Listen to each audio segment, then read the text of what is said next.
दोस्तों नमस्कार।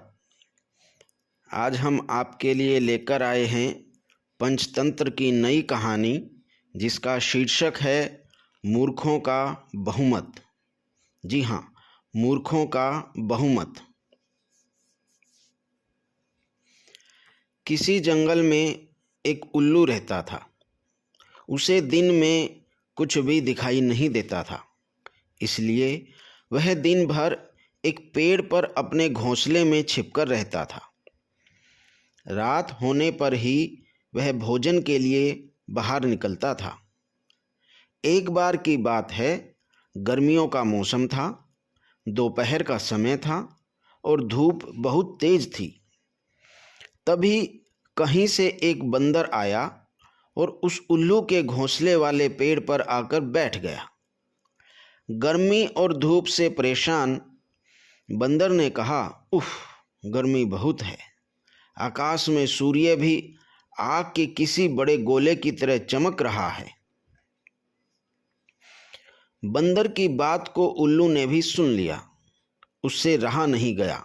यह तुम झूठ कह रहे हो। सूर्य नहीं, बल्कि अगर चंद्रमा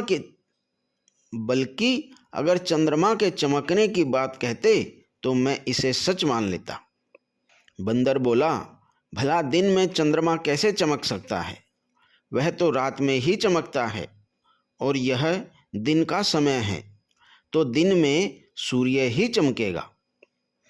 यही कारण है कि सूर्य की तेज रोशनी की वजह से बहुत ज़्यादा गर्मी हो रही है। उस बंदर ने उल्लू को अपनी बात समझाने का बहुत प्रयास किया कि दिन में सूरज ही चमकता है, चंद्रमा नहीं। लेकिन उल्लू भी अपनी जिद पर अड़ा था। इसके बाद उल्लू ने कहा, चलो हम दोनों मेरे एक मित्र के पास चलते हैं, वही इसका निर्णय करेगा। बंदर और उल्लू दोनों एक दूसरे पेड़ पर गए और उस दूसरे पेड़ पर उल्लुओं का एक बड़ा झुंड रहता था।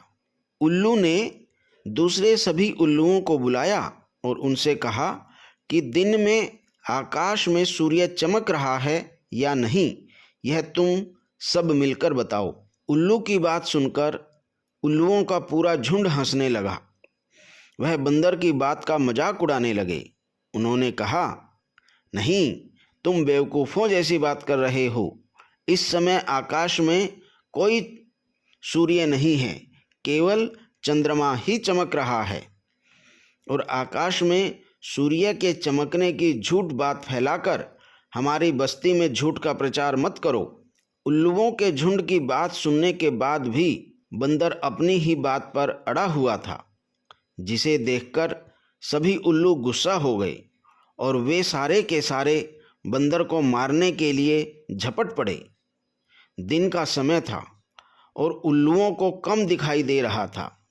इसी वजह से बंदर वहाँ से जान बचाकर किसी तरह भागने में कामयाब हो गया।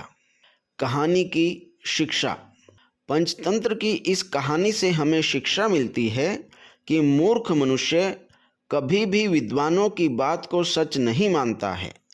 ऐसे मूर्ख लोग अपने बहुमत से सत्य को भी असत्य साबित कर सकते हैं।